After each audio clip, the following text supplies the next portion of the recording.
Hi guys, good morning. So today, nasa location tayo ng Merrydale condo natin.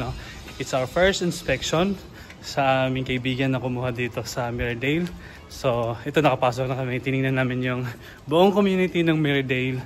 Ayan, at nakakatuwa kasi ready for occupancy na siya and nagsisimula ng mag-turnover sa mga nakabili ng mga units dito sa Merrydale.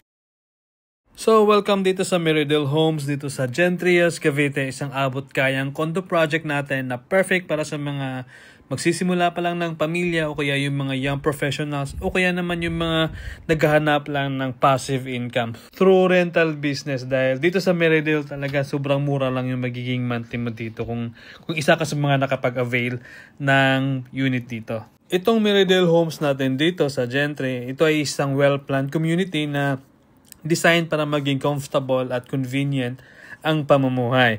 May 6 towers to, low-rise lahat yan at ready for occupancy na waiting na lang na ma-turnover sa mga unit owners nito. Maaliwalas ang paligid, may mga parks and playgrounds para sa kabataan, parking space, at syempre gated ang community with 24/7 community yan. Kaya siguradong safe at ideal para sa pamilya. At ang ganda pa ng location nito dahil malapit lang ito sa ginagawang SM Gentry. Ito yung magiging pinakamalaking SM Mall ng buong Cavite. So nasa loob siya ng Federal Land or yung River Park ng Federal Land, yung SM.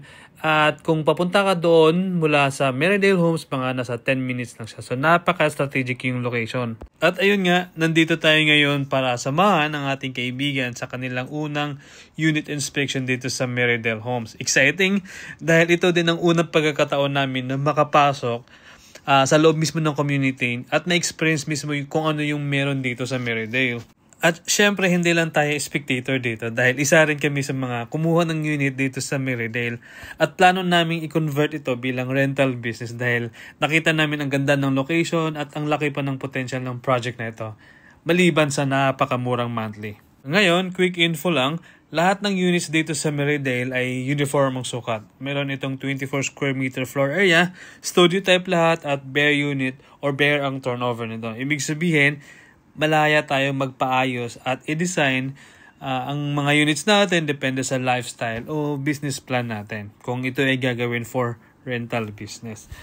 Also, since maluwag talaga ang 24 square meter bilang studio type, pwede kang maglagay ng partition para magkaroon ito ng 1BR or iset up ito bilang functional na studio na ready na siya for move-in or rental. So ito na yun ang actual turnover natin ng ating condo unit dito sa Merrydale Homes.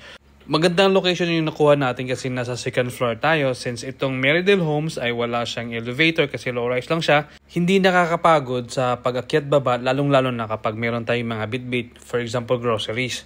At buti na lang talaga may nakuha tayong unit dito sa second floor kasi nung nag-reopen itong Merrydale Homes, no, sobrang blockbuster, one day lang sold out agad ang isang tower. Oo. Congrats Miss Arbs. Thank you. Yay, finally. Excited ba? Oo, super. Payapa na. Super. Wow. So yun guys, no, thank you so much for watching this vlog. Ayan, so tapos na kami mag-inspection and nakakatuwa dahil nakita nila yung unit nila at also nakita din namin yung unit namin dito sa Merrydale. Swerte tayo, nakakuha tayo ng unit na malapit dito sa River Park kasi yung development ng area ay malapit sa condo ng Merrydale. Yung River Park. So ayun na. Thank you.